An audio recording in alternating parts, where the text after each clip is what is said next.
A very warm welcome to all of you for today's session on as we know, we will be discussing a lot of things on GST Tribunal. So I am CA Priyanka Sasdeva, and it's a pleasure to host this session focused on equipping you all with the practical and procedural insights into the functioning of GST 80. As many of you are aware, that GST 80 is poised to become a center pillar in India's indirect tax disputes resolution framework. With the long-awaited operationalization of GST 80 now in motion, there is a clear need for practitioners, taxpayers, and legal professionals like you to be fully prepared of navigating this forum, both in terms of procedure and also strategic presentations. Thereby, we have scheduled this session. It will cover key aspects of appellate crafting, procedural rules under GST law, admission, pre-deposit requirements, and a practitioner's perspective as well on handling matters before the tribunal. To make this session more interactive, we'll also be launching a quick live polls at various stages. Each will have a duration of 30 seconds. Your responses will help us in understanding the collective perspectives in the room and guide parts of the discussion accordingly. Hence, it is mandatory to participate in each poll when it pops up on your screen. Further, we request all participants to kindly post their questions in the chat box. They will be addressed during the Q&A segment to be held at the end of the session. In case any queries remain unanswered due to the time constraints, you can write us over the mail and we'll be happy to answer to them. We are joined by seasoned experts Rajat Mohan and Mr. S Rahul Jain, who will guide us through the nuances of this evolving era of GST litigation. We'll have a session. So I'll just tell you how the session will go. We'll have the session till 5 p.m. with Rajat, followed by Q&A session with Mr. S Rahul till 5:30. To begin with, Rajat Mohan is a senior partner at AMRG and Associates, a leading tax consulting firm in North India. Recently, it has been nominated as Tax Disputed Firms of the Year 2023 by International Tax Reviews.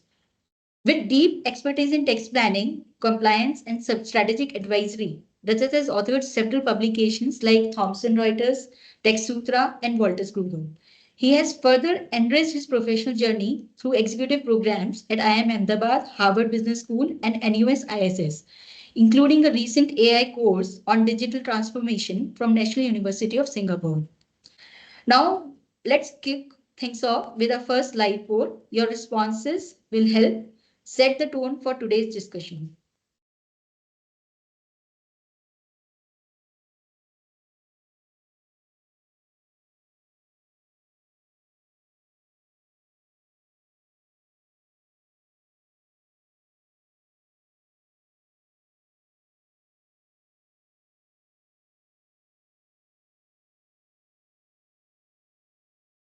So the poll has started. You can guys, hopefully you're able to see it.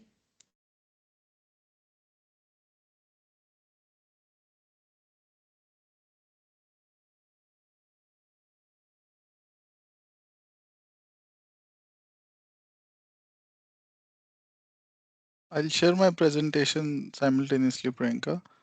Sure, sure.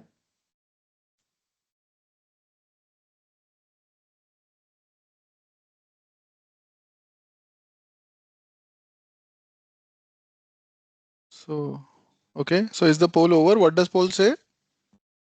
Just hold on, Rajat.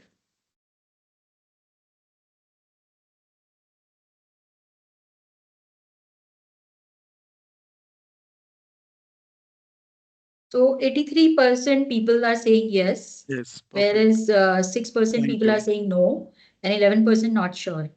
Perfect. So, guys, thank you so much. Thank you so much for Priyanka for the kind introduction, guys. Then let's now dig deeper into GST practice. So, we started this journey in GST long ago, and I have always believed that first mover advantage plays great in your practice. So, this masterclass is basically honing the skills for GST 80 Although it will be much more beneficial in per se litigation practice, we'll be helping you drafting, pleading, understanding a lot of rules and regulations, a lot of do's and don'ts, etc., pre-deposits, and what are the difference with GST AT between appellate authority, CSTAT, how to file, how to do the proceedings, orders, miscellaneous opportunities, etc. So on and so forth. We have less time as we always have. So let's start with the very basic thing, and I'll very appreciate if you put down all your questions in Q&A. As of now, your uh, videos and audios are on mute basis, but you can definitely type in last 30 minutes. We will answer all your queries. If we are not able to answer anything, we'll send it by email. So coming to what is the landscape of GST litigation in India? First, you're broadly speaking, your case goes to a GST officer in the form of ASMT 10, show cause notices, orders, that all is required to be done by a tax officer. Post that, if you take another route of appellate procedures, your case goes to appellate authority, then to appellate tribunal, then to high court, and then to Supreme Court. We have given the sections. In certain jurisdiction matters, or appellate tribunals are not being formed, or you believe that there is an issue of free deposit, you will not get a solution. You directly approach the high court and Supreme Court, and this is how all the entire framework. And there is a lot of differences between whether to approach a high court under writ or to follow the normal appeal process, rather than only legal costs and time involved. There are other nuances also involved to decide between the two. Of course, those questions we have prepared and will put to Rahul. He'll resolve those issues for us.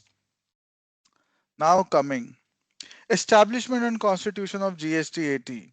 So guys, Priyanka just push one more poll here. I want to ask a lot of people who forms a GSTAT, who is responsible for forming a GSTAT. Can you make that poll live, Priyanka? We'll have only 5 seconds for. Yes, it's done. It's done. Okay, guys, just 5 seconds for all of you. Whom do you think GST80 is established by? Who constitutes GST80? Just to just a tester. Okay, Priyanka, is this over? Have we got responses?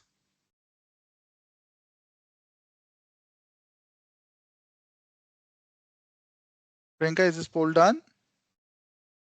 Yes, I'm just ending it. It's Okay. What is the percentage? How many people said what? yeah, just hold on. So 48% are saying it's central government, and both Okay. 45% are saying both. Perfect. So we are divided prima facie between 50-50%. Some are saying central government, some, and you will be amused to know the entire GST law is divided into two parts, central government and the state governments, and there is a GST council, and we are a federal structure. GST80, in fact, even the appellate authorities are formed by central state both, but GST80 is a different subject altogether. GST80 is not constituted by a state government, it is constituted only by a central government. In fact, all your GST laws will read that a state government will send a letter or send a memo to a central government requesting them to establish a GST80 in their state. This is a request from a state government, they cannot mandate. Although decision always lies in a GST council, which is a federal structure, they can decide in anyways. So what is the structure of GST? Who forms? So first of all, the formation is done by central government and not by state government. They don't have any rule. Thereby, the tribunal procedural rules are central rules, are not the state rules. For example, you will see CGST rules. We have CGST rules. We also have SGST rules. We have CGST Act. We also have Delhi GST Act. But GST 80 Apple procedure rules is only for the central government. We will not have it for the state government. Okay. GST 80 primarily is divided into two benches. One is a principal bench, will be based out of New Delhi, established in 31st July 2017. Similarly, we'll have a lot of state benches in different states, Haryana, Andhra, Maharashtra. We have a whole list we'll discuss, which will be a state bench. A principal bench will have a president, will have a judicial member, and will have two technical members, one technical member for the state and one technical member for the center. Whereas a state bench will have two judicial members because they will not have a president. In fact, a state bench will have a vice president. I have not written it here. They have two judicial members and two technical members, one from state and one from center. Please let me know if I'm fast in the chat box. Okay. Uh, So this is the notification then that came out in 2024 with regard to establishment of benches. I think in total 31 benches were established. Andhra, Bihar, Chhattisgarh, Delhi has one bench. Gujarat, Haryana, Himachal, Jammu, and all these benches are written in the seven sisters, Arunachal Pradesh, Assam, Manipur, Meghalaya. We have only one bench, right? There are also circuit or a circuit benches which will be a revolving bench, will not be functioning entire for the entire week. It will be revolving. The decision will be taken later on. So now, in order to understand, there is a appellate authority, also known as Commissioner Appeal in Income Tax or the First Appeal, and there is a GSTAT. Just to understand what is the difference between the two. In the First Appeal or the Appellate Authority, you can take up any dispute. So any dispute you have with regard to GST, you can just file an appeal in the First Appellate Authority. Whereas for GSTAT, if the dispute relates to place of supply, you cannot go into and file a state bench. It can only be filed with the principal bench. Although the principal bench is the master bench, and thereby in that bench you can file all your appeals, but place of supply issues cannot go into a state bench. It can only go to a principal bench. Now, one of the question arises: what happens in case of mixed issues? There is not even a single issue in every case. There may be multiple issues. So one issue may be on disallowance of ITC, one issue may be on output tax, one issue may be on block credits, etc., etc. But one issue is with regard to place of supply.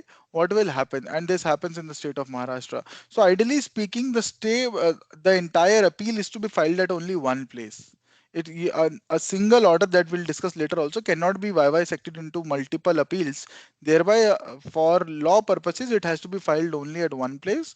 And because it does not relate to, it relates to place of supply, it cannot go into a state bench. It ideally has to go into a principal bench. So my understanding from the law is that the such appeal had to be filed at the principal bench. Appealable orders, adjudicating authority passes any order, you go to first appeal. First appeal authority passes any order, you go to GSTAT. Pre-deposit, very clear, 10% of the disputed tax needs to be deposited in appellate authority. Or if it is an order for only a penalty order, 10% of the penalty needs to be deposited. After the first appeal, if you go to the second appeal, then again 10% of the tax deposit. This is in addition, total it becomes 20. Or if it's only a penalty order, this is a very latest change that has come in 2024. If it's only a penalty order, then you have to deposit 10% of the penalty amount also, which is an addition of the previous 10%, in total 20. Now, what are the timelines to file an application? Very broadly speaking, you can file your case with the appellate authority within the period of 3 months of the communication. Very broadly, I'm saying there is a 1 month period available for condonation of the delay. Nothing beyond that. GSTAT, which is GST Appellate Tribunal, a case can be filed within a period of 3 months, and additional 3 months you have for the condonation of delay. Very broadly, these are the differences. Although we'll dig deeper into pre-deposit, we'll dig deeper into timelines, we'll dig deeper into condonation day, we'll dig into everything later. So now coming to, we have been, listening to a lot of cases in CSTAT. We all have worked, a lot of us have worked in CSTAT, service tax excise. Just to draw a parallel between the two, let's just draw a parallel between the two, between GSTAT and a CSTAT. Majority of the work, the assignments were happening manual. Substantially, the work done was CSTAT was manual, whereas GST 80, not only the law, but if you talk to GSTN guys, they'll also say that we want to fully automate, integrate, starting from the point of filing your application to the application being received by authorities to the bench being listening to authority. Everything has to be online. I think GSTN is prima facie ready with the structure. Application fees, CSTAT had certain slab rates: 1,000, 5,000, 10,000. Maximum that the fees could be deposited was 10,000. GST 80 is pretty different. It broadly talks about 1% of the tax or ITC involved. 1% of the tax. It doesn't say 1%, it says 1,000 for every 1 lakh, which ideally is 1%. Maximum 25,000. We'll dig much deeper into this. Withdrawal of appeals. Can appeal be withdrawal under CSTAT? CSTAT rule does not say so. Ideally, it was allowed. Under GST 80, it is provided. Disposal of cases. CSTAT regulations provide that every case should be decided within a period of 3 years wherever possible. It was not mandated. That is why our cases in litigation takes years together, sometimes decades also. Even CSTAT, this is the matter. So this case law from 3 years have been reduced to 1 year, but it again carries the same verbiage saying wherever possible. Agar possible hai, then you decide the case in 1 year, which ideally I believe, although the conceptually the law is doing a great job by reducing the period, but the pendency also has to reduce the benches president and the vice presidents of the state benches. A lot of things will depend on them. There is a final hearing that happens. If the final hearing has happened, then within a period of 6 months, your order should come under CSTAT. Whereas under the GSTAT, which is GST 80, within a period of 30 days, 6 times the period has been reduced. So the moment you have a final hearing, your order must be there in your hand in 30 days, which is a great period. The order has to be written and approved and uploaded. Everything will come online, right?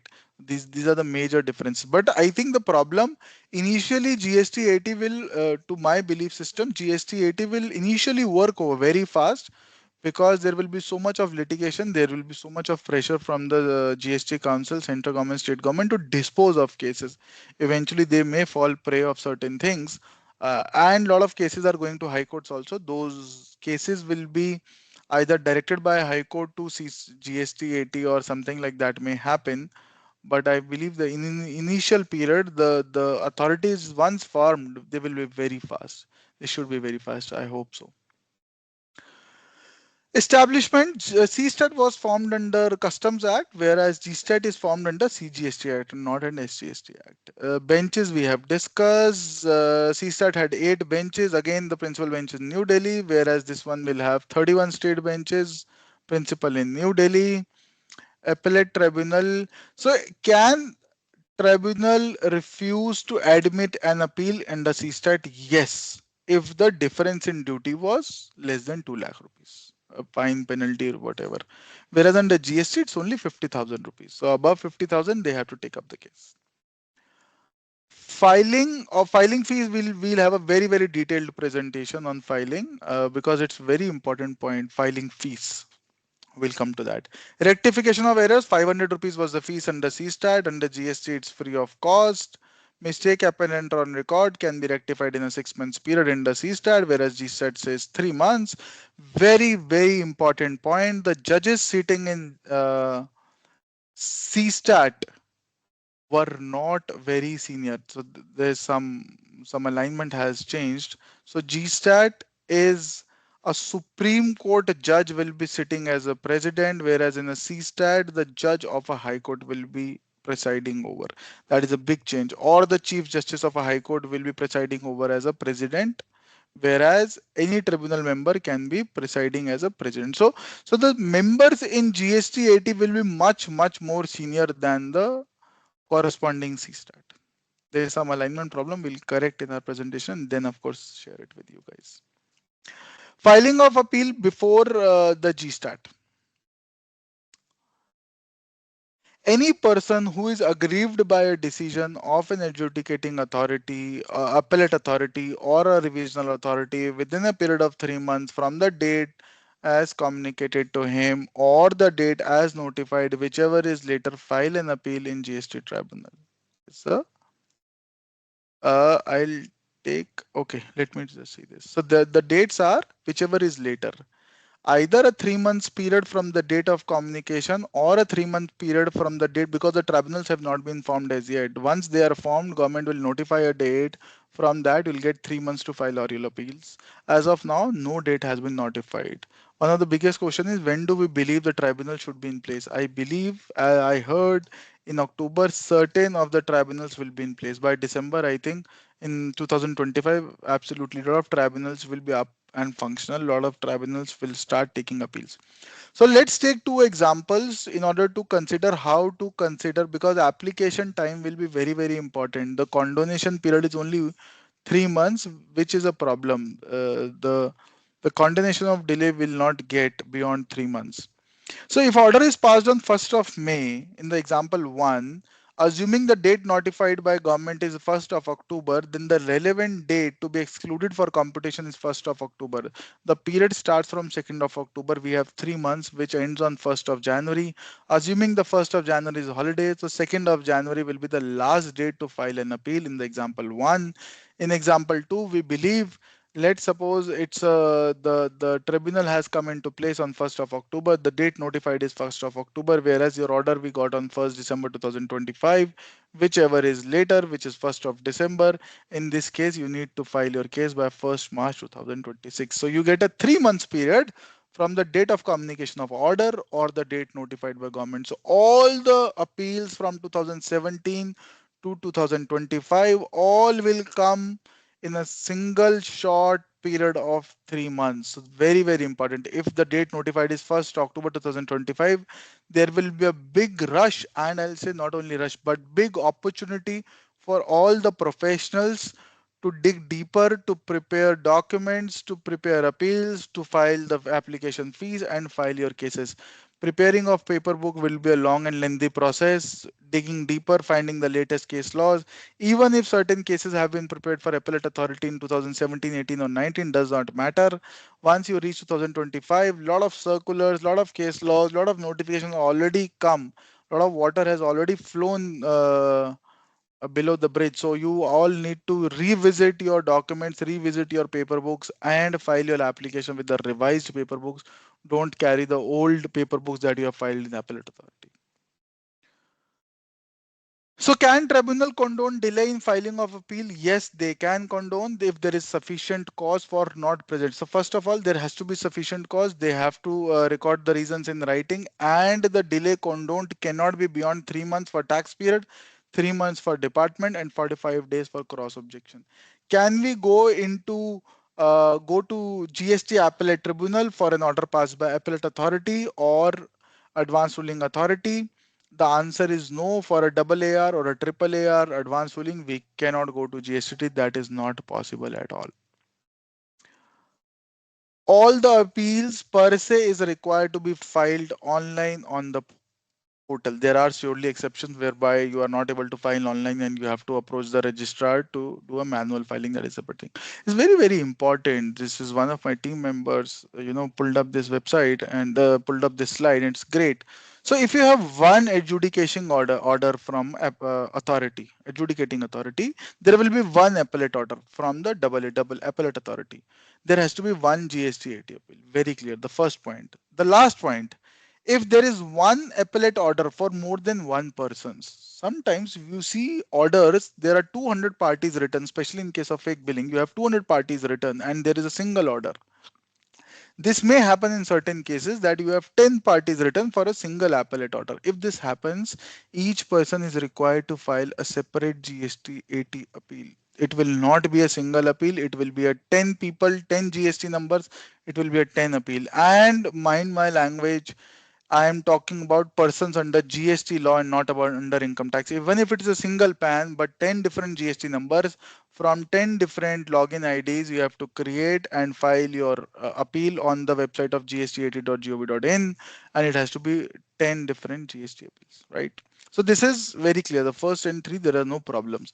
Now the problem exists in the middle side. What the law says, what the rule says, the latest rule says, if you have multiple adjudicating orders, saying order 1, order 2, order 3, those all orders were bunched together and the appellate authority passed a single order, then you cannot have a single GST appeal. You have to file multiple GST appeals depending upon the orders in original, right? So that is, I don't know how that will happen, because if everything is online on the portal of GST-AT, only one appellate order will be coming. How will be you be filing multiple appeals? I have no idea. When my team dig deeper in the form APL 05, and they also saw that it talks about order appealed against and the order number and the date, which is, per se, it seems that it does not allow, form itself does not allow you to file multiple appeals. It will allow you to file only one. So how is law saying this? How will it be practically feasible?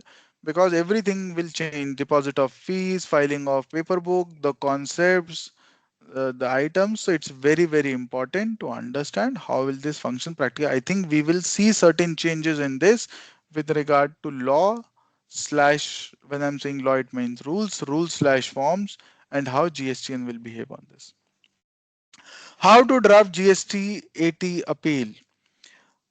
First of all, very basic documents, very basic details with regard to GST number, etc. should all be there. all paragraphs should be numbered. This is few mistakes that are we see at appellate authority or the first appeal, that your paragraphs are not numbered, your pages are not numbered, we don't see your indexes.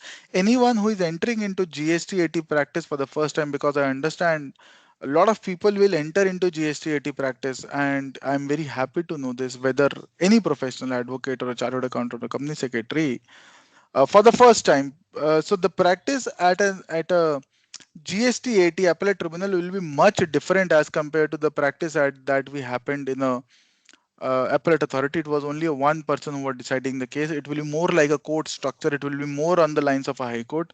So ensure that the things are properly numbered, paragraph numbers are given, page numbers are given, they all are structured properly in separate paras.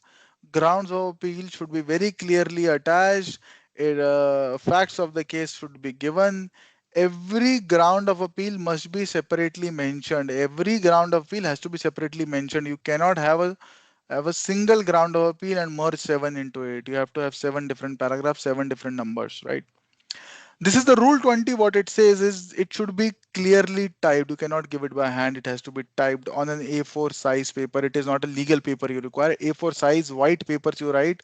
One side you have to write, both sides please don't write in double spacing. There is an option in Word whereby it's double spacing will allow. Please use double spacing. Duly paged, indexed, and tagged in the form of an appeal. Also have synopsis. It's not written, it's not required as per law. But if you want to win cases, having a synopsis handy in with you as well as with the bench would be very important. Of course, we'll do this session someday closer to once we have, but I'm telling you, a synopsis would be a very important point. Otherwise, it's not legally required as per the law. Yes, this is again one of what my team has pulled in. Rule 110 of CGST Rule 2017 says if you are filing an order appeal against an order of appellate authority, such order must be self-certified. That means you have to download the order, you have to certify, and then you have to file it. Whereas GST Procedure Rules 2025, it said it has to be certified. When we say certified, there is a separate process of the process under GST law, how it will be certified by authorities. So there is a difference between self-certified. In self-certified, I have to, certify it. Whereas in case of a certified, the some authority has to certify. The moment everything is online, so no one can lie. There, the concept of certification by authority should be gone. And I believe this is an anomaly in law, and this will be corrected. Rule 21 of GST procedure rules will of course be corrected, and the self-certified will be changed to self-certified or something definition will come. But it will not be, so the order will be self-certified. Everything is online, so no one can lie per se on this. This is the same thing. Can can we file appeal manually to GST 80? Answer is the law says everything has to be online. Practically speaking, GST 80 is absolutely ready. But if under certain circumstances you are not able to file online, in certain states it may happen. There may be a technical glitch. We just filed a consumer complaint against one of the biggest companies in India, and it was not taking payment online. We were not able to pay fees online. Then there is a procedure separately manually. You go to the registrar, tell them that boss, we are not able to do it. They will take manually all your records, and they will allow the it. You have to go to the registrar of that state or that principal bench. Then they may by special order or by general order. If the website is a problem, they may issue general order and accept a lot of manual stuff. In starting, it may happen. In starting, certain GSTN may be ready, the benches or the registrars may not be ready. Can tribunal refuse to admit an appeal? Answer is yes, if the appeals are smaller, if the appeals are of 50,000 rupees, ITC, penalty, order, etc., then of course the benches may refuse to admit an appeal. A very important point. Very important point. I will first cover certain portion and then we will go to a poll. Guys, my question is, if you are filing an appeal, there is a very basic difference in CSTAT, the Customs Act and the GST. Let's read 129E. I have marked yellow. The tribunal or the commissioner appeal, as the case may be, shall not entertain any appeal. Meaning thereby they cannot entertain an appeal, but they can admit an appeal. They can receive. So you can file an appeal, but it will not be entertained.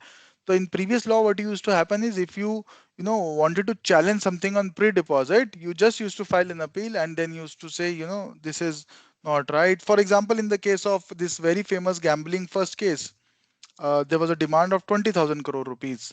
The turnover of the poor company was not even 2,000 crore rupees, and they want to, let's suppose, go into appeals. They have to deposit 10%, which is 2,000 crores. Of course, their loss is 20 crores. There is a cap. But who has 20 crores to deposit? No one has. So in the previous law, they used to file an appeal without deposit of pre-deposit, and then there was a special hearing why pre-deposits are not made. Under GST law, the verbiage is very different. Let's read 128 subsection 8. No appeal shall be filed unless the appellant has paid the pre-deposit.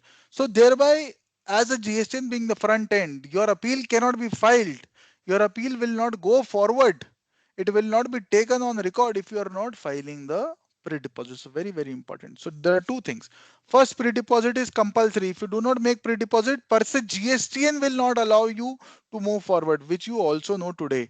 If you do not pay the taxes, your 3B will not be filed. Similarly, if you don't pay the taxes, GST will not allow you to move forward and file your appeal. So pre-deposit is absolutely necessary. If you don't want to file pre-deposit, please go to writ and don't come to this appeal process.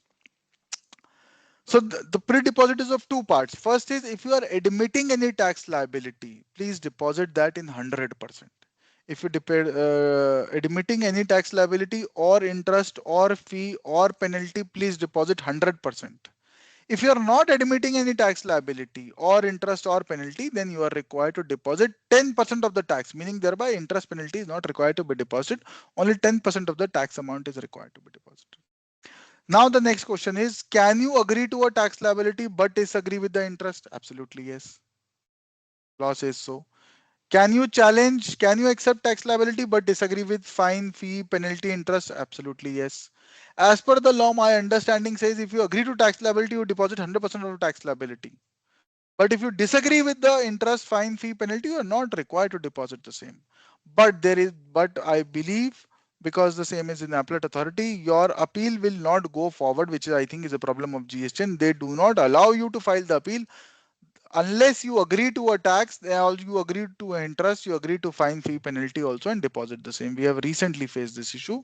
So thereby, if you agree to, so legally speaking, if you agree to tax, it is not important for you. It is not necessary for you to agree interest, file, fee, penalty. There may be a technical error which has to be handled practically, right? So some 10% of the disputed tax needs to be deposited, right? There's one more change in 2014, 10% of the penalty in case of only penalty orders. I have not covered here. Now, now I take one case with you and we will have a great poll. If let us suppose you as a taxpayer have admitted certain tax liability in writing to DGGI authority during adjudication also, you never challenged it. This was agreed to you by 3 years, 4 years, 5 years ago, somewhere in 2020, 18, etc. The litigation went up, etc. went up. Now the final order is there and you are going into appeal. So you never challenged, you never retracted your statement, but you accepted that the tax should be paid, right?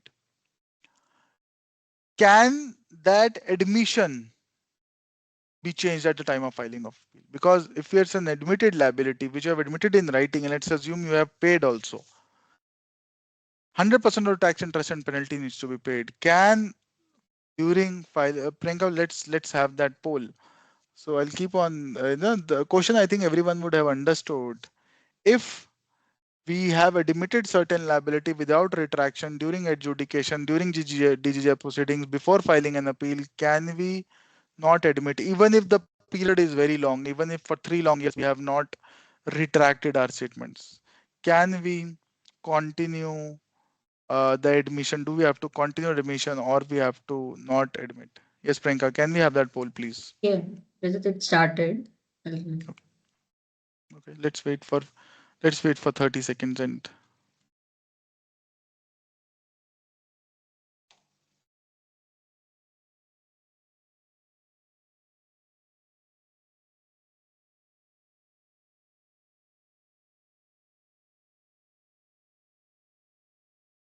Have people answered, Priyanka? Most of them, 70%. Yeah, let me just close it. So we received 43 responses, Rajat, and 67% are saying yes, and 33% are saying no. Great. So that is a big relief. So we locked our horns with one of the biggest firms in India on this. So they were saying that admission cannot be changed. We very strongly believe that the admission can be changed. Because we want to litigate and we are here to litigate, there may be certain circumstances, the grounds may be found out, and you may change your admission at any point in time. You may say that this is not an admitted liability, although we have admitted. Now we don't admit there's a new tax head, or there is a new knowledge, or there is a new case law that has come up, and we don't agree to the admission. So the best thing that would happen with this is, if you have already paid. So in our case, what happened, out of 100 crore tax liability, we have already paid 10 crores. Now, if we say that the admitted liability is 10 crores, then already deposited the remaining 90 crores, we have to deposit 9 crores more. Whereas we have changed our admission and said we have not admitted. So 10 crores already deposited, 10% of 100 crores. There is the pre-deposit that we need now is no more. It's absolutely zero. We have filed that appeal by changing our admission. And yes, directly the portal does not allow you to do this, but there are certain workaround in the rules, in the forms, I'll say, and the GST utility by which you can file. So 67% I am with the public poll that this admission can be changed, right? Coming to the next thing. So pre-deposit can be made by credit ledger or cash ledger. So earlier there were certain rulings from Orissa High Court and Patna High Court saying that it cannot be used by credit ledger, whereas Gujarat High Court, Bombay High Court, and again Gujarat High Court in Yasho Industries said that it can be very well deposited by a credit ledger. And there were certain circulars also saying that any payment towards the output tax, whether self-assessed or payable in consequence of any proceedings, can be by cash or credit ledger. 2022. Finally, again in the case of Yasho Industries, Supreme Court has dismissed the SLP filed against the Gujarat High Court order in case of Yasho Industries, meaning thereby they have dismissed and agreed to the stand that credit ledger balance can be utilized for pre-deposit. So now it is a very settled, even the GST and utility allows. We have done this multiple number of times. Now there is no confusion on this. Fees to file an appeal. It's a very so first of all, 1,000 rupees for every lakh of tax, which is 1% of tax, input tax rate or fine penalty involved. Maximum fees can be 25,000. Minimum fees has to be 5,000. 5,000 for the appeals involving no demand of tax, interest, fine or fee penalty. Now the difficult part is same fees is also specified in the SGST law. Now the problem is, I made this because it's very very important to file the correct fees in the tribunal, because if you remember, if you are not filing the correct fees, your appeal will not be admitted. I agree that the fees will be calculated by GST portal itself, but the law we have to, I'll mirror the law to you. First, in the minimum case, if your CGST and SGST demand is 1 lakh, 1 lakh, total disputed demand is 2 lakh, total calculated fees is 1%, 2,000 rupees, but the rules applied 5,000 plus 5,000. 5,000 for SGST, 5,000 for CGST. The fees to be paid in tribunal is 10,000. In cases of 7 lakh, 7 lakh demand, total 14 lakh, 1% 14,000 is the fees to be deposited. In the maximum case, if your demand is total 60 lakhs, so 60 lakh 1% is 60,000, but rules applied, maximum fees is 25 plus 25, total fees is 50,000. Now the problem is the part 2, the table 2, whereby there is a concept of IGST also. IGST is 2.5 lakhs demand. The calculated fees 1% is 2,500. Whereas the rule applied, the minimum fees is 5,000 because it is importing. The IGST is a central levy, is importing from the. Now what would be the fees? 5,000 or IGST versus CGST plus SGST? It needs to be discussed. Similarly for minimum, similarly for maximum. Similar problems will arise when there is a mixed demand of CGST, SGST and IGST. There again we will not be able to understand whether IGST is a component, as a fees for tribunal is a component for CGST fees plus SGST fees. I think these clarity will come in the form of rules and then GSTN will also draft their portal in accordance, because these fees will be most likely be automatically calculated by GSTN. But filing fees would be a very, because this is not a very less fees as compared to CSTAT, what our taxpayers are accustomed to. This fees of 50,000 or 75,000 in certain cases, maybe in certain cases more than the fees of a professional also. Very, very important to understand what fees would be charged, right? Let's leave this where we have only 15-20 minutes. We have done this very, very. So practically what is happening? GST 80 is not constituted, and your appellate authority is deciding cases. Appellate authority deciding cases against a taxpayer. There is a demand under 78, 79. The recovery proceedings start. So what happens? Earlier, the initial law of 2017 says within the period of 3 months from the order of appellate authority, a case must be filed. Whereas the 3 months is already gone, case cannot be filed because tribunal is not formed. 2019, there was a removal of difficulty order which said that within the period of 3 months or the date on which the president enters in the tribunal.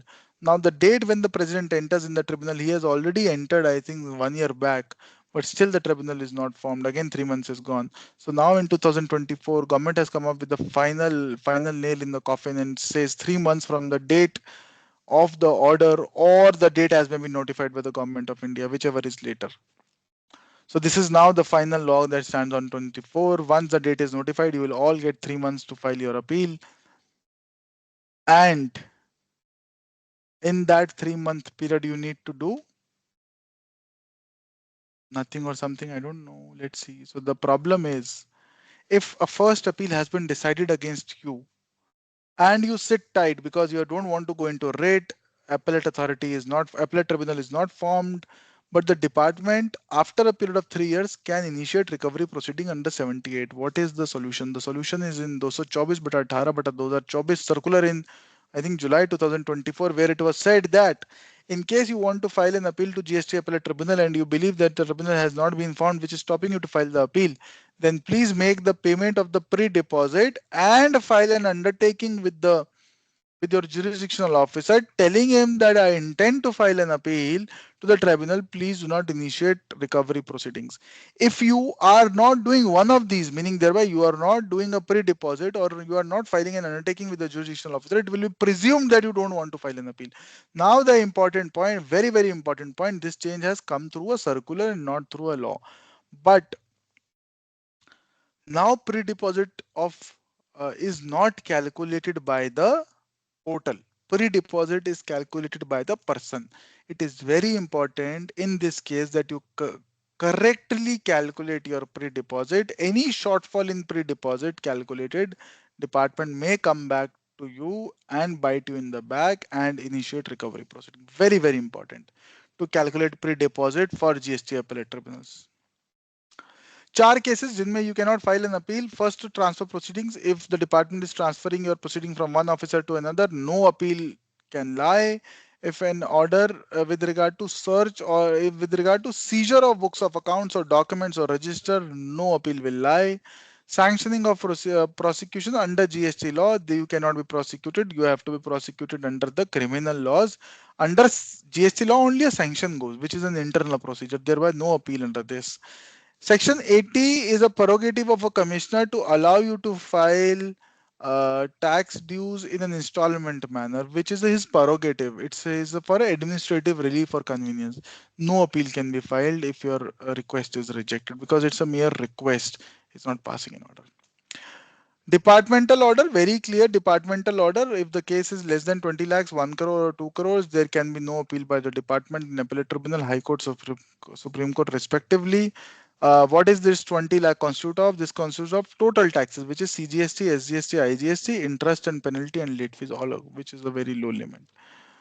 So in most of the cases, department ideally will can file an appeal to appellate tribunal, and if there is any challenge with regard to Constitution of India or the valuation Constitution of CGST SGST, valuation provisions, classification provisions, refund provisions, place of supply, cost is being imposed on the department, or in any other case whereby the board feels necessary. In all such case, appeals also will file. So effectively, monetary limits are not much there to help you in your cases. So every case has to be one point has to be about valuation. One point has to be about classification. It is only, I believe, the ITC cases, pure ITC cases, in which the total tax, interest, penalty, late fee is less than 20 lakhs in total, which is nothing. Nothing. Department will not challenge in tribunal. Otherwise, everything under the sun, department can challenge. A lot of forms will not go into forms, will not go into this. Additional evidence is very, very important. Uh, so one of the things, the ideally speaking, the parties cannot produce additional evidence in front of the tribunal. It is not allowed as per the rules. So what is important, first of all, you dealing the cases at the adjudication level, it's very, very important to file all your documentary evidence. I'm just pursuing a case in audit. We have filed more than 10,000 documents of the company because the officer was not ready to give us relief. So whatever he asked, we bombarded him with so much of information, so much of documents, so much of details. Tomorrow that I don't get entangled in the additional evidence problem. We don't know how the tribunal will function, whether it will be very easy. So under certain circumstances, additional evidence is allowed. So let's go to, first of all, as a principle, additional evidence is not allowed. There is a restriction on any new evidence or additional evidence. Appellants generally cannot produce evidence. In three or four situations, evidence can be produced. First is you have produced an evidence, but lower authority has disagreed or refused to accept it. Second is appellant couldn't produce evidence when called upon. There were certain reasons because of which maybe you got ill or there was some accident because of which you were not able to produce that evidence. Evidence relevant to an appeal ground wasn't produced. Relevant evidence is missed. By chance, the ground was there was an appellate authority, but you missed to produce it.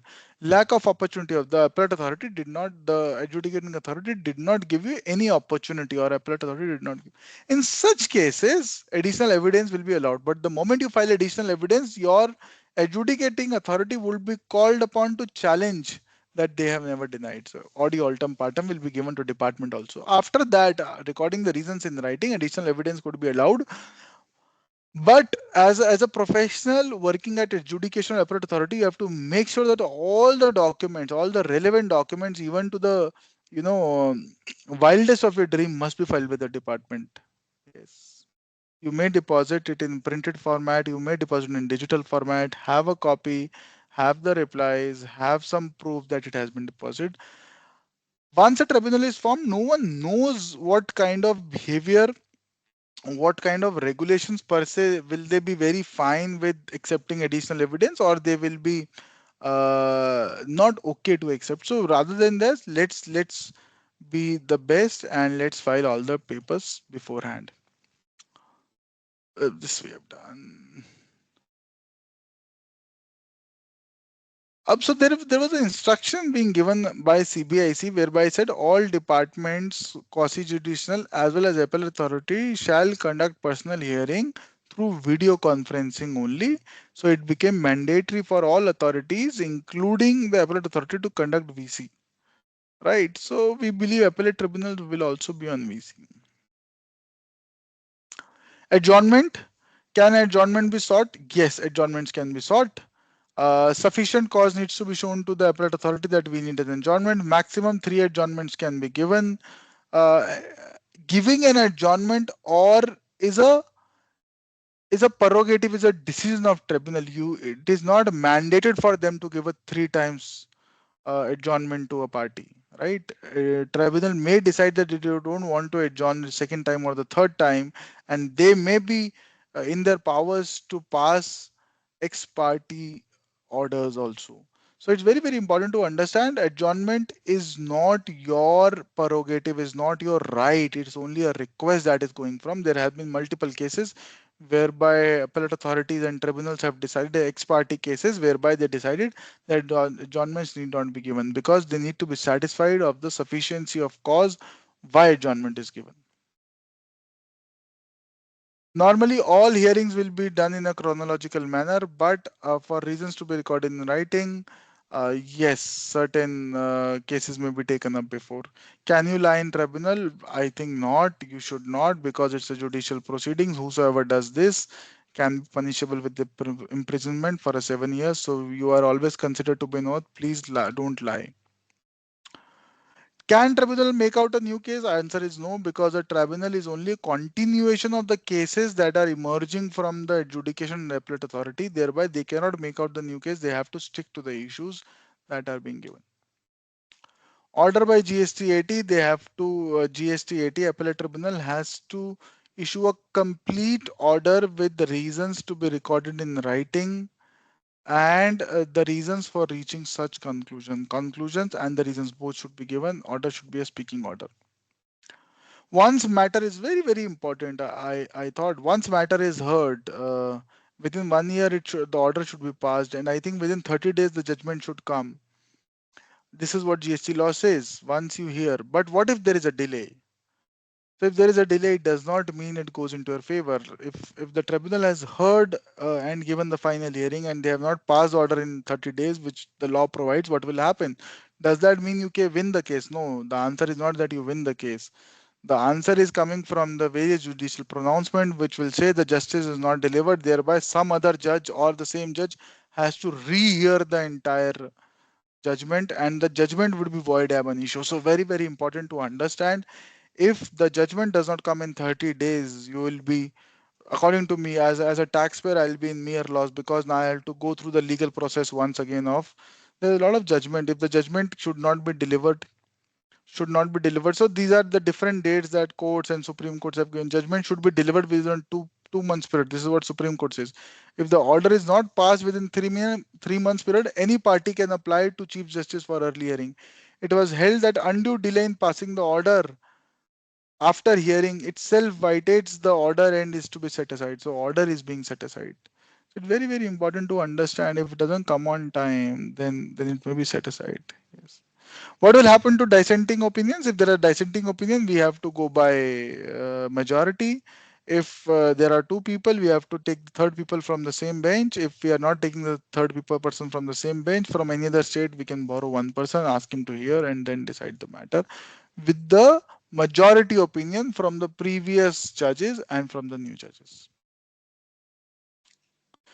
It's something new. So tribunal can enforce order. So earlier there was no such provision, but under GST law, any order by tribunal, it is to be enforced by a court as if it's a suit pending therein. So agar aapne tribunal have told you to deposit certain taxes and the order goes against you, you accept that order, but you don't deposit the tax, it is not the job of the tribunal to execute that order, it's the job of your local court to execute that order, right?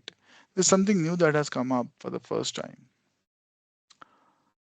Can tribunal, so what is review? Can tribunal review its order? There is a two things. One is the rectification of mistake and one is review of the order. Rectification of mistake means you have made the honorable tribunal has made certain misstatements or certain correction errors, which may be typographical, which may be calculation, which may not be legal, which are very apparent on the face of it. Such errors could be rectified by the appellate tribunal itself. But an appellate tribunal cannot review the order. If you believe certain order is wrong, they are not in accordance with the law, they have not seen the jurisprudence, then you have to go to High Court only. You cannot, there is no provision for tribunal to review its own order. It has to be reviewed by us. So review of order, there is not a power with the tribunal, only rectification of the mistake apparent on the record. Uh, an interpretation issues or not following a superior court judgment will not be a rectification of mistake. This we have not. Okay, tribunal is bound by statute. If you believe GST, if you believe that certain provisions of the GST Act are ultra virus, the Constitution of India, then tribunal cannot give you a relief. The relief has to be given by a High Court or a Supreme Court under writ petition. Tribunal cannot decide on the legal validity of the statute. So if like Safari retreats, you want to challenge the provision itself, then tribunal is not the right place. Don't believe that you'll get relief in the tribunal. Many times we promise our clients that we'll get relief. But if the rules are against the GST Act, ultra virus rules or circulars, then absolutely they can be challenged, and the tribunal is well within its power to declare such rules or such procedure ultra virus the law, and the relief can be sought at the level of tribunal itself. Moving forward. Memorandum of cross objection happens rarely. I will not discuss appear in interlocutory appeals. So, what are the working timings of GST Appellate Tribunal? This is in GST rules. Total working timings administratively 9:30 a.m. to 6 p.m. Whereas a tribunal will sit from the judges will sit on the benches from 10:30 a.m. to 1:30, 1:30 to 2:30 they have lunch, and from 2:30 again they'll sit for 2 hours on the benches. This I leave. Do's and don'ts of the litigation. This is per se not only tribunal but everything. Please have acknowledgement. We when we fight cases in appellate authority, we face these challenges. You don't have acknowledgement of the written supplies. Record the date of service of every communication, any communication by department, because you will not understand at the later adjudication what is the importance of this. Only when we go to a higher level, then we challenge these things. Address all communication to specific authority. You cannot write that, to the finance minister we are replying. Please be very specific to the authority. Ensure politeness. Whatever may happen, howsoever may happen, please be polite in all the communication, written or oral. Very, very important. I have learned this hard way. Don't of litigation. Do not deviate from prescribed forms. The forms given for GST, AT, etc. These are specific forms under the law. Please use these forms, and this problem will not arise once this is made online. Page numbering, don't forget spelling mistakes. Don't use short forms AC, DC, ITC. Do not encourage telephonic conversations. Please do not have telephonic conversations with the officers. Dress code. Recently, Rules 122 come up with the dress code. In case of male, you must have a close collar, bold, collared black coat with a white shirt, or open collared with a white shirt. Black, white. Female should have a black coat over a white sari or any other white dress. Precautions during an appellate authority or a adjudicating authority should be called as sir, whereas appellate tribunal you must call him my lord, your honor. Never show your back to the judges. Stand up whenever they are entering a courtroom, on whenever they are leaving a courtroom. As a matter of gesture, please stand up. It's always beneficial to have a word with court master and tell him that you are here. It is always very beneficial to have a word with the departmental representatives also and understand whether they are going in for full length discussion on merits or they'll be filing for adjournment. You must understand this. Make sure that the court master or the registrar have your letter of authorization, your power of attorney. If does not have, you may provide him a copy. A lot of professional opportunities. This I will not discuss. This is about us. I think I have done away with my session. Priyanka, are you there? Yes, Rajat. Yeah. So Sincere thank you to you for the insightful session, Rajat. Just hold on. So many people are asking the questions on the PPT and the recordings. So we'll be sharing at the end of the session. After making few little bit changes, you'll get the PPT. So, Rajat, yeah, thank you for the insightful session. Your deep understanding of the subject and the practical insights have added immense value to today's discussion, I must say. And I had various doubts, it has been cleared. So, moving on to the next segment of ours, that is a Q&A segment with Rahul. And Rahul, I'll just give a brief introduction. He's a partner at CA Mukesh, Manish, and Kalpesh, and an esteemed lawyer who brings 15 years of experience in indirect tax litigation and appellate practice. He was previously associated as a partner with Lakshmi Kumaran and Sridharan attorneys. He is also a reputed speaker at industry forums, known for his strategic insights and thought leadership in indirect tax. So, hi Rahul. I can't see you. Hope you've joined Hi, in. Priyanka. Good evening. Yeah, hi Rahul. Yeah. So very warm welcome to you, Rahul. Yeah, so thank to you, Priyanka. Start, Yeah, so to start with, one common point of confusion is determining when a taxpayer can directly approach to the High Court under Article 266, Rahul, especially in the light of alternative remedies under the GST framework, right? So can he, like, I can directly approach after the appellate authority's order to the High Court or not? That is the question which comes in because GST 80 is not functional as of now. So what is your take on that? See, so principally, the High Court has been given jurisdictional authority to decide on any matter which emanates in the state. So under 226, a writ can be preferred to the High Court, but at the same time, writ also comes with its own set of challenges. A writ court is not a court which can be directly approached as a matter of routine. So under Article 226, writ can be approached in certain exceptional circumstances. The law on when a writ court can be approached is also quite codified in terms of various Supreme Court judgments.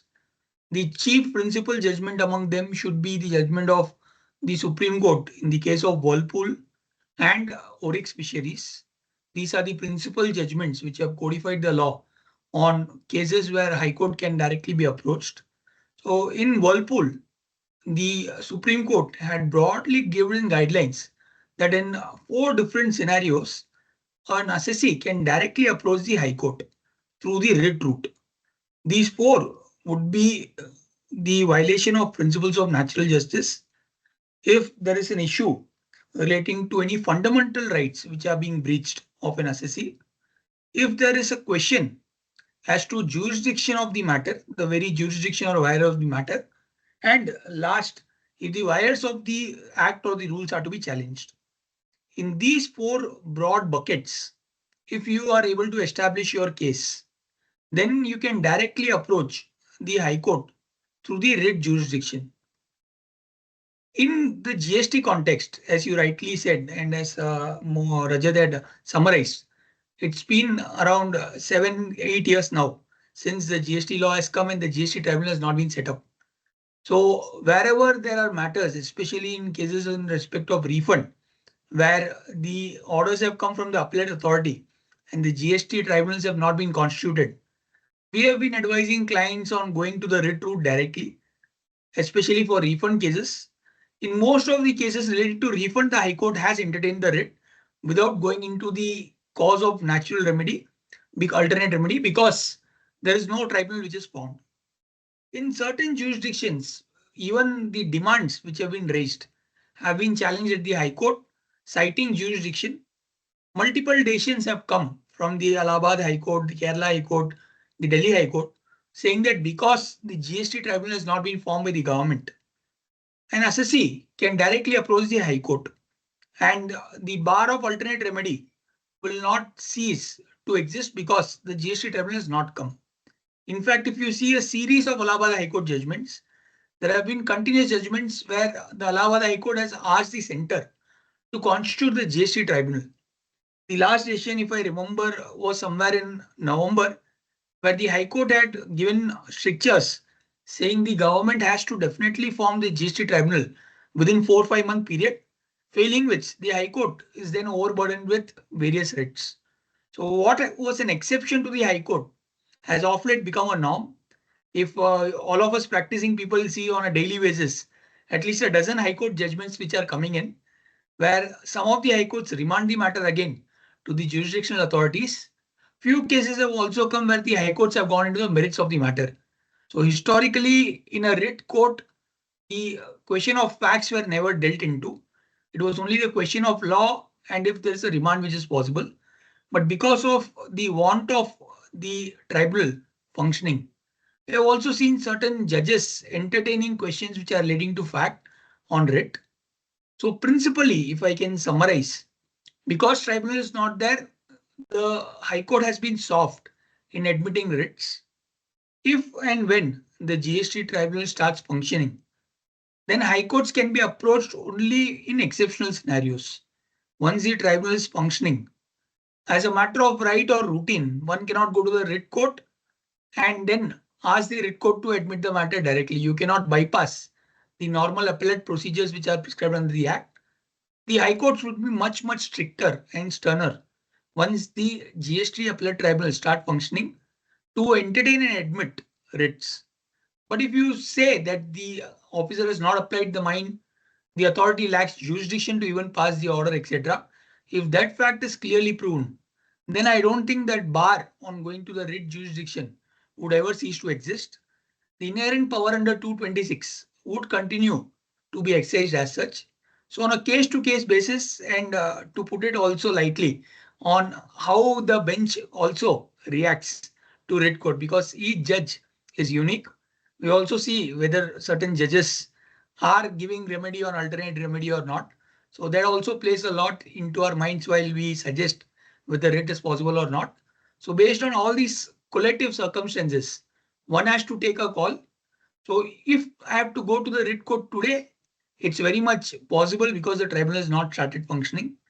Once the post period of tribunal started functioning, we'll have to take a much more concerned call whether High Court should be approached or GST tribunal is the right forum for seeking an appeal, especially against the order of an appellate authority.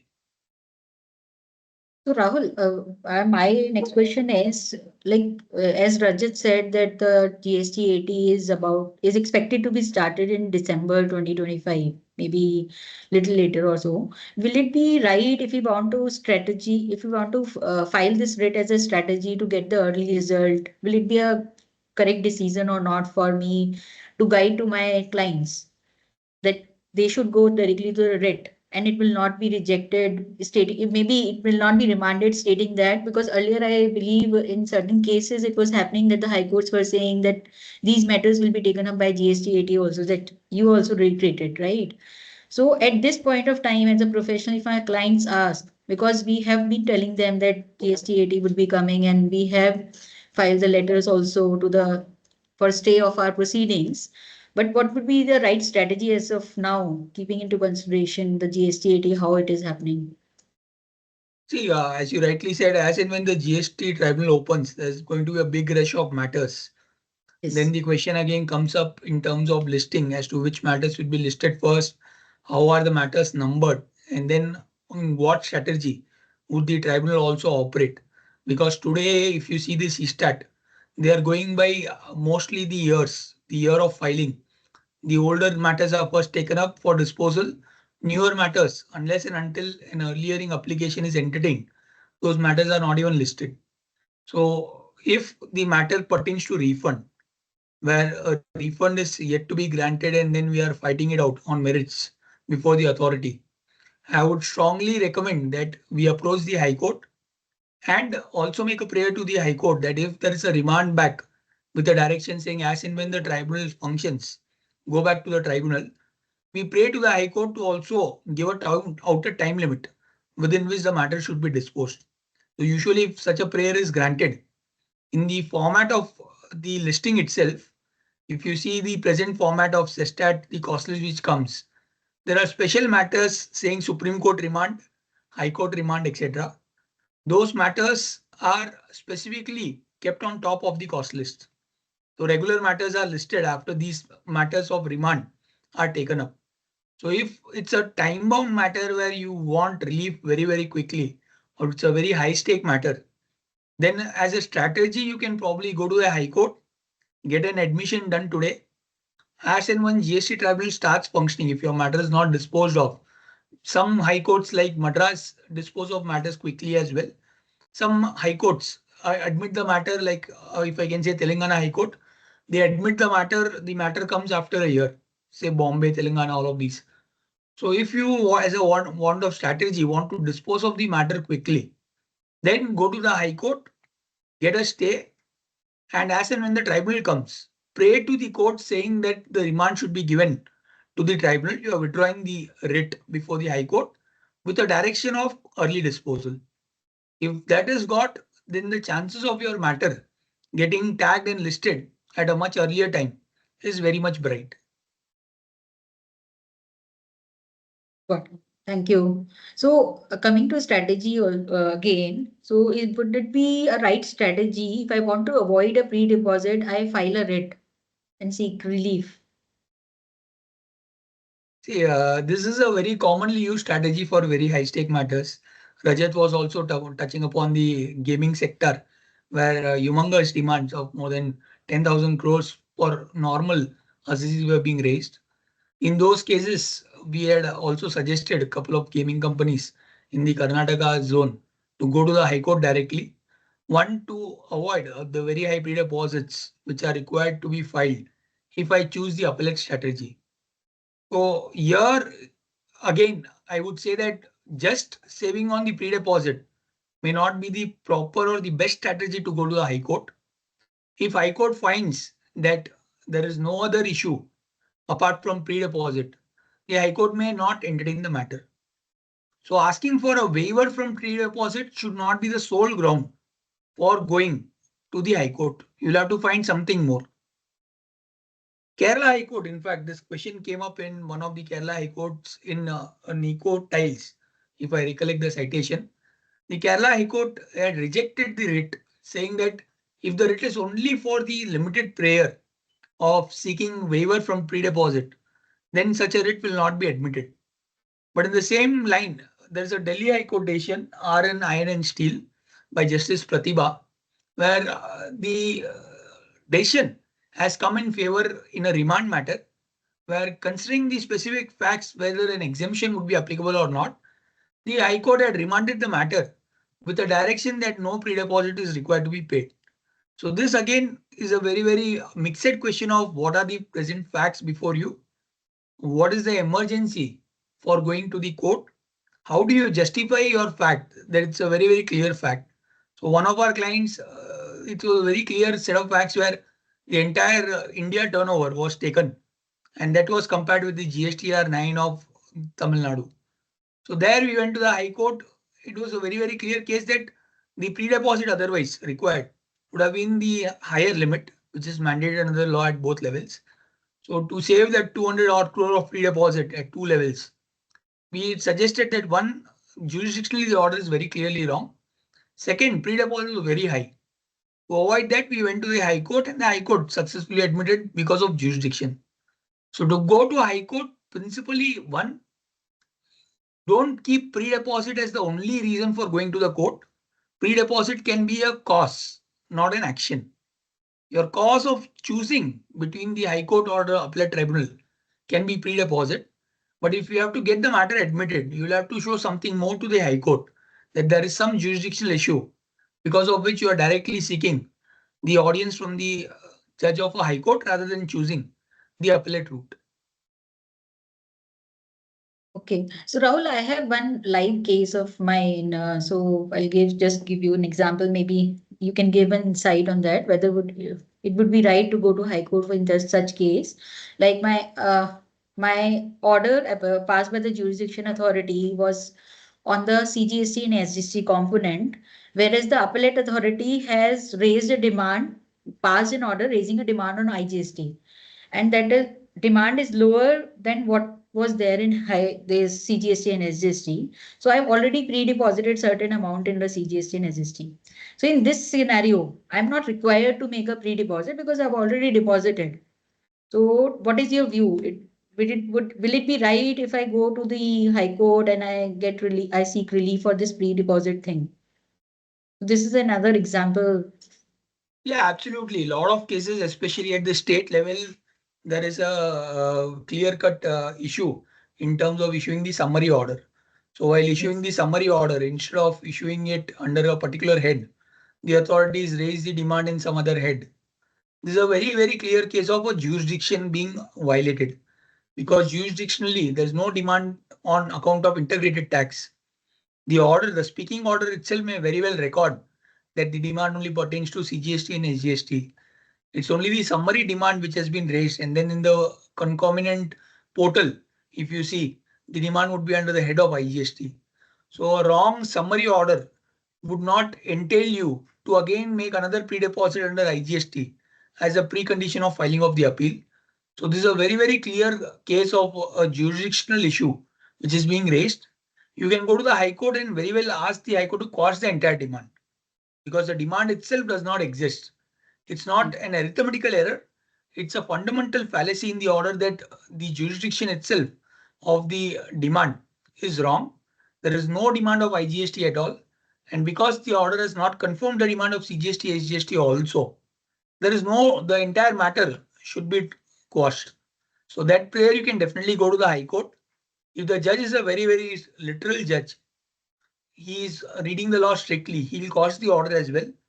If the judge is more balanced towards both the assessee and revenue, he will then say let the order be revised. So on a given day before a given judge and how you put up, that will depend the outcome of the matter. It can either be a simple revision of the head and the authority has to modify the DRC 7, or the High Court judge may even quash the matter. In any case, I think it's a very fit case to go to the High Court, asking the High Court directions to either quash the matter or at least allow us to file the appeal with whatever P deposit has already been made by us. No additional P deposit can be demanded. Sure. Thank you, Rahul. So another question which comes in, like I have a multiple registration. My client has a multiple GST registrations, and in certain states the work is not there, but the litigations are still going on. So can my client surrender that GST registration and then carry forward this High Court proceedings through one corporate office and stay appeal to the High Court that the and whatever is being paid, whatever has to be whatever will be the proceedings at the end, that should be catered by the corporate office only. The very, very practical and live question which is coming in, especially for a lot of cases where there are mergers, etc. I have taken over a company. We have a live case. I had taken over a company. Its business was wound. Its final returns were already filed. Subsequently, now after 4 years, there is a sudden assessment which has come at the end of the old registration. I have already filed the final registration. There is no more business there. There is no registration which is active there. But there's a notice which has come. I have participated in the proceedings. And then an order has come. How do I then litigate because I have no office in that state at all to file an appeal? In my view, there are two challenges which can be made. The first and fundamental challenge is as and when my final return was filed. Subsequently, the department should not issue a notice to that registration at all. So this law is tried already. It's a settled law both for service tax and in income tax context. In income tax, there are various Supreme Court judgments, including the latest judgment of Maruti, where courts have held that once the company ceases to exist, once there is no registration, etc., once the PAN ceases to exist, there cannot be proceeding against that company at all. So on the same analogy, one jurisdictional ground which you can take is in that state, if I have filed the final return, I have wound up the company, it has merged under Companies Act, I have filed Form INS 24, etc. The company is struck off, then there cannot be a litigation at all in that registration. The order itself is void ab initio. In such a case, the notice ought to have been issued to the new company who has taken over. If the department wanted to raise a demand, then jurisdictionally, if I am not there in that state, they cannot issue a notice to me at all. Argument though I have participated in the proceeding, company is existing. It's just that litigation is not over. Then the next course of action is under Article 226, subsection 2. The powers of filing a writ is very high. So location can be both the location where the cause of action has arisen or where the corporate office is located. So under 226(2), you can take a plea before the High Court saying that because my corporate office is located here, all subsequent cause of action, including any liability which is to be discharged, would have to be discharged only at the corporate office level. Therefore, for this reason, even though the authorities are outside the state, the matter should be heard in this High Court. And then notice will be issued by the High Court to the other state authorities. Yes, there are a lot of practical challenges in this case. How will the other authorities in other state come to this state, etc., participate in the proceeding, etc. All those challenges will exist. In the scheme of the central legislation today, this is already happening. For example, we are right now challenging one order which is passed by the advanced ruling authorities in customs. Now, jurisdictionally, if you see, the advanced ruling authority in customs sits only in two places. One authority sits in Bombay, which takes care of all the advanced rulings which are filed for all southern states. So right from Gujarat and the entire southern states, all the authorities, all the applications are heard by the AR Bombay. All northern and eastern states, the jurisdictional authority is advanced ruling authority in Delhi. These are the only two authorities who are sitting, who are hearing all the matters. So when there's an adverse ruling which is passed by an advanced ruling authority in Bombay, where do I file the appeal? Because under Customs Act, under Section 25 VA, the appeal against a customs ruling authority lies directly with the High Court. So we had filed the appeal before the Madras High Court. The department raised an objection saying this ought to have been filed only in the Bombay High Court. Because customs ruling authority who has passed the order, the authority who has issued the order and all the subordinate officers are sitting in Bombay. So Chennai or Madras High Court lacks jurisdiction is what was argued by the revenue. We successfully argued that the cause of action is also arising in Chennai because the company is in Chennai. Subsequently, to participate in the proceeding, the advanced ruling authority had written to the principal commissioner Chennai saying because you are located in Chennai, you can participate on our behalf. That's an internal communication which has been sent where because it's a central authority across India, they have delegated that the other side, the department, has to be represented by the local council in Chennai. So that matter has been decided by the High Court, where High Court has said that even if part of the jurisdiction lies in Chennai, that is sufficient for going to the High Court in Chennai. So applying that same analogy, if I have closed the registration in one state, I presume that High Courts would entertain the writ in Chennai as well, in the corporate office state as well.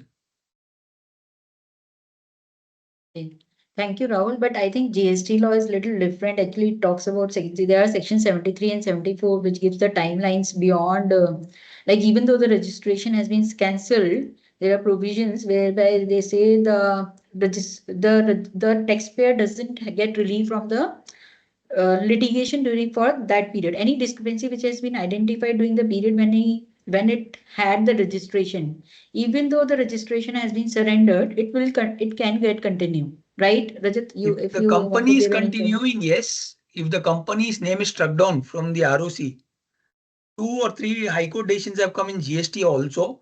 Gujarat High Court and recently a Karnataka High Court has come, which says that once the company is wound up, there cannot be a litigation at all.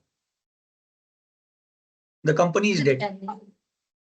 So Rajat, any insight from you on the GST angle? Because as far as I know, GST doesn't have any such provision per se. It says the litigation can still go on, even if the registration is surrendered, right?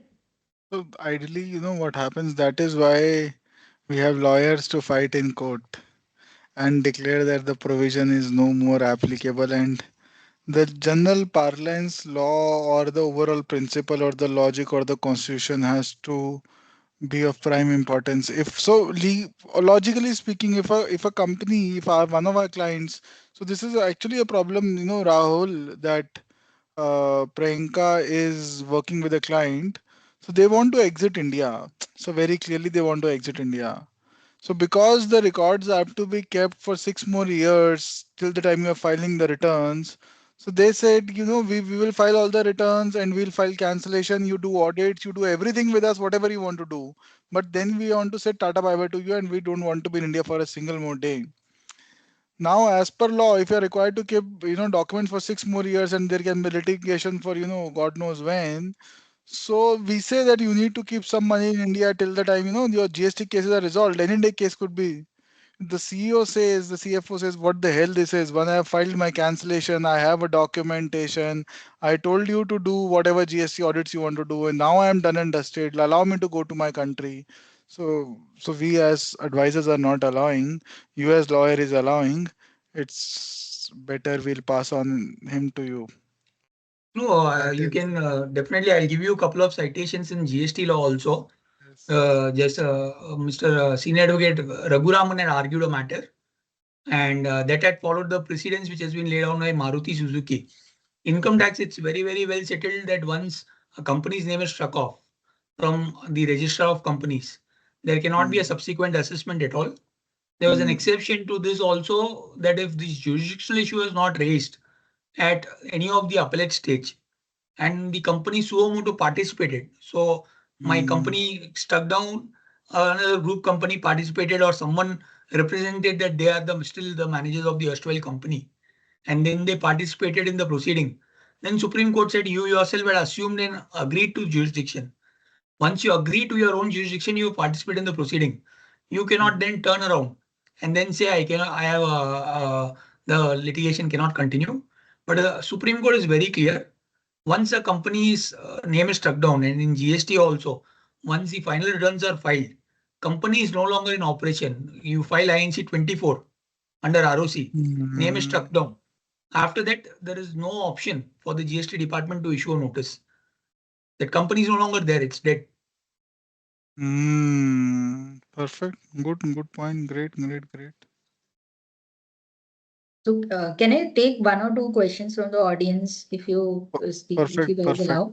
So there's one question is with respect to pre-deposit. Can pre-deposit be made from electronic credit ledger, or is it mandatory to pay through cash ledger? So Rajat or Rahul, through at the GST 80 level, I guess the person is asking. I think I've Structural already test. answered. There's a circular which says it can be both through cash and credit. Right, Rahul? You don't have any other views? No. It's very settled. I think it's nobody's case now. It's no longer objected. It's in the presentation also. We'll share with everyone, then you guys can refer those circulars and case laws. All other questions, I think, Rajat, you have catered to what I can see. So there's another last question which I want to ask is, so supposingly the case is with respect to only mismatches in ITC or wrong availment of ITC. There are a lot of cases at the appellate authority. They are passing on the orders on revenue favoring orders, right? Without looking into the details of it, 2 versus 2B mismatches and everything. There are piles of cases. So what do you think, like, what shall be the strategy that these matters, they shall not be remanded back or finalized? Can there be any strategy for that? They are finalized at their GST 80 level only, not going back to the department and again getting that into that fuzzle of going with the department and the appeal, then appellate authority. Is there anything which can be done with respect to that?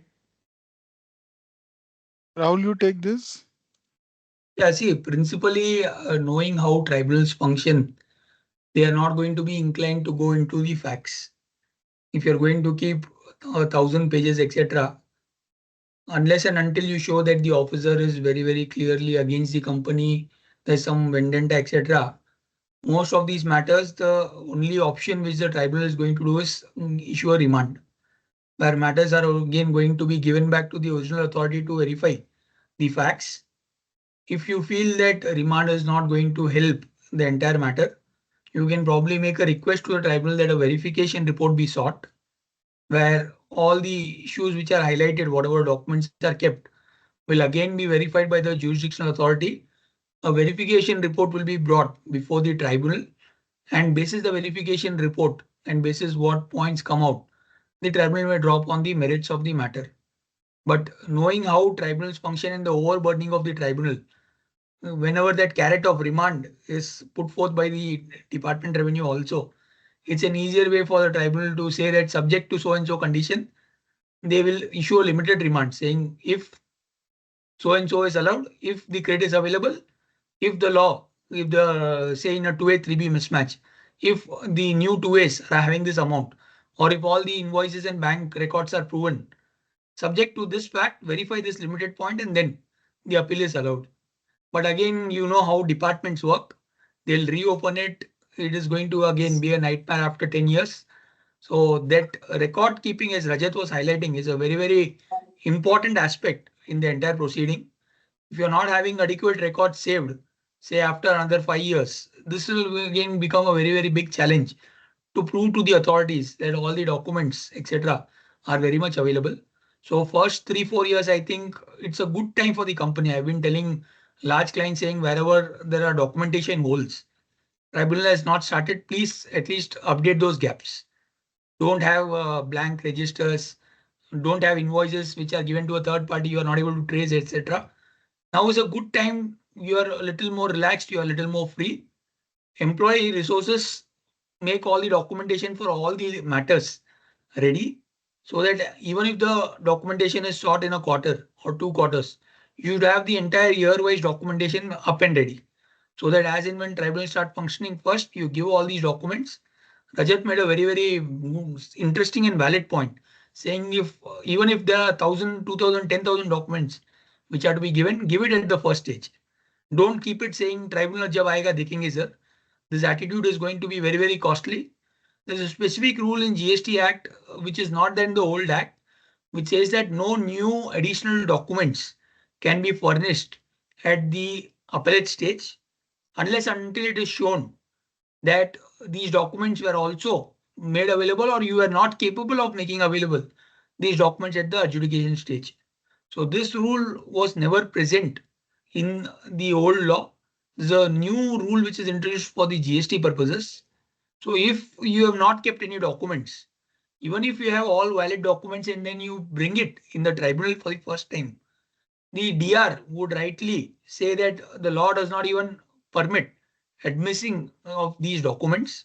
Therefore, at the threshold, these documents should not even be construed. So then again, it will be upon the fairness and we'll be at the mercy of the judges, whether they under their judicious power allow admission of these documents or not. Under the provisions of the law and the rules, I think judges have been given a very wide discretionary power. So it'll again be depending on how judges see, how judicious the judges are. Considering it's a hybrid model with state judges, my experience with sales tax appellate tribunal has not been very exciting. Sestat, the judicial judges are definitely there. ST88 again will depend on what kind of judge is nominated from the state side, whether he's allowing all the relief or not. So I think it's a very strong point by Rajat. Keep all your documentation ready. Remand matters, be prepared to again rephase the music of going back to the first authority, convincing him and then getting the matters dropped. Thank you, Rahul, for the valuable insight, and thank you both of you for those sharp and insightful responses. You made even the idea of filing a writ petition sound almost enjoyable and easy to some extent, which, as we all know, is no feat in.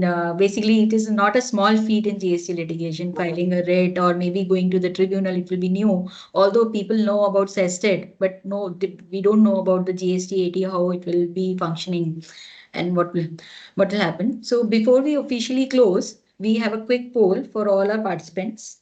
So participants, be ready and don't worry. It's not at all graded and no writ can be filed against it. So it will just take a few minutes and your responses will help us fine tune future sessions to be even more relevant and engaging. So let me just shoot the poll. Just hold on.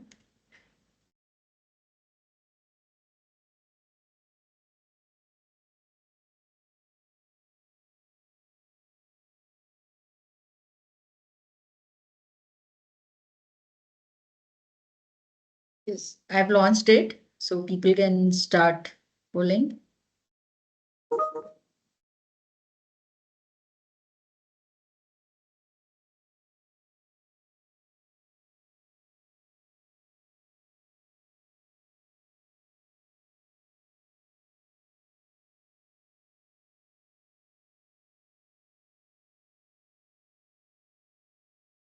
As I would request if all of you can do this last poll, it will take only 1 second of yours. I've received only 15 responses.